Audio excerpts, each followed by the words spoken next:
एक बार श्री कृष्ण और अर्जुन भ्रमण पर निकले तो उन्होंने मार्ग में एक निर्धन ब्राह्मण को भिक्षा मांगते देखा।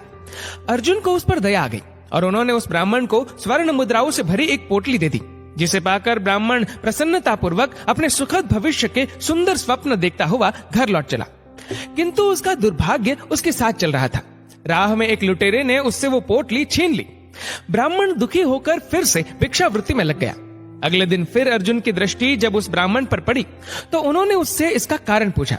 ब्राह्मण ने सारा विवरण अर्जुन को बता दिया। ब्राह्मण की व्यथा सुनकर अर्जुन को फिर से उस पर दया आ गई।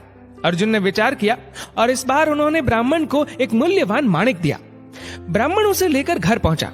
उसके घर में एक पुराना घड़ा था जो बहुत समय से प्रयोग नहीं किया गया था। ब्राह्मण ने चोरी होने के भय से माणिक उस घड़े में छुपा दिया, किंतु उसका दुर्भाग्य, दिन भर का थका हारा होने के कारण उसे नींद आ गई। इस बीच ब्राह्मण की स्त्री नदी में जल लेने चली गई, किंतु मार्ग में ही उसका घड़ा टूट गया। उसने सोचा, घर में जो पुराना घड़ा पड़ा है उसे ले आती हूँ। ऐसा विचार कर वह घर लौटी और उस पुराने घड़े को लेकर चली गई। और जैसे ही उसने घड़े को नदी में डुबोया, वह माणिक भी जल की धारा के साथ बह गया। ब्राह्मण को जब ये बात पता चली तो अपने भाग्य को कोसता हुआ वह फिर भिक्षावृत्ति में लग गया। अर्जुन और श्री कृष्ण ने जब फिर उसे इस दरिद्र अवस्था में देखा तो जाकर उसका कारण पूछा। सारा वृतांत सुनकर अर्जुन को बड़ी हताशा हुई और मन ही मन सोचने लगे, इस अभागे ब्राह्मण के जीवन में कभी सुख नहीं आ सकता। अब यहाँ से प्रभु की लीला प्रारंभ हुई। उन्होंने उस ब्राह्मण को 2 पैसे दान में दिए। तब अर्जुन ने उनसे पूछा, प्रभु, मेरी दी मुद्राएं और माणिक भी इस अभागे की दरिद्रता नहीं मिटा सके, तो इन 2 पैसों से इसका क्या होगा? ये सुनकर प्रभु बस मुस्कुरा दिए और अर्जुन से उस ब्राह्मण के पीछे जाने को कहा। रास्ते में ब्राह्मण सोचता हुआ जा रहा था कि 2 पैसों से तो एक व्यक्ति के लिए भी भोजन नहीं आएगा। प्रभु ने उसे इतना तुच्छ दान क्यों दिया? प्रभु की ये कैसी लीला है? ऐसा विचार करता हुआ वह चला जा रहा था। उसकी दृष्टि एक मछुआरे पर पड़ी। उसने देखा कि मछुआरे के जाल में एक मछली फंसी है और वह छूटने के लिए तड़प रही है। ब्राह्मण को उस मछली पर दया आ गई। उसने सोचा, इन 2 पैसों से पेट की आग तो बुझेगी नहीं, क्यों ना इस मछली के प्राण ही बचा लिए जाए। ये सोचकर उसने 2 पैसों में उस मछली का सौदा कर लिया और मछली को अपने कमंडल में डाल लिया। कमंडल में जल भरा और मछली को नदी में छोड़ने चल पड़ा। तभी मछली के मुख से कुछ निकला।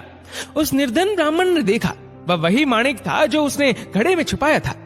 ब्राह्मण प्रसन्नता के मारे चिल्लाने लगा, मिल गया, मिल गया। तभी भाग्यवश वह लुटेरा भी वहां से गुजर रहा था जिसने ब्राह्मण की मुद्राएं लुटी थी।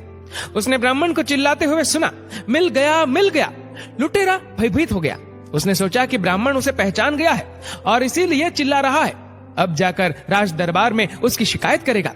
इससे डरकर वह ब्राह्मण से रोते हुए क्षमा मांगने लगा और उससे लूटी हुई सारी मुद्राएं भी उसे वापस कर दी। ये देख अर्जुन प्रभु के आगे नतमस्तक हुए बिना नहीं रह सके। अर्जुन बोले, प्रभु, ये कैसी लीला है? जो कार्य थैली भर स्वर्ण मुद्राएं और मूल्यवान माणिक नहीं कर सका, वह आपके 2 पैसों ने कर दिखाया। श्री कृष्ण ने कहा, अर्जुन, ये अपनी सोच का अंतर है। जब तुमने उस निर्धन को थैली भर स्वर्ण मुद्राएं और मूल्यवान माणिक दिया, तब उसने मात्र अपने सुख के विषय में सोचा, किंतु जब मैंने उसको 2 पैसे दिए तब उसने दूसरे के दुख के विषय में सोचा। इसलिए हे अर्जुन, सत्य तो ये है कि जब आप दूसरों के दुख के विषय में सोचते हैं, जब आप दूसरे का भला कर रहे होते हैं, तब आप ईश्वर का कार्य कर रहे होते हैं और तब ईश्वर आपके साथ होते हैं।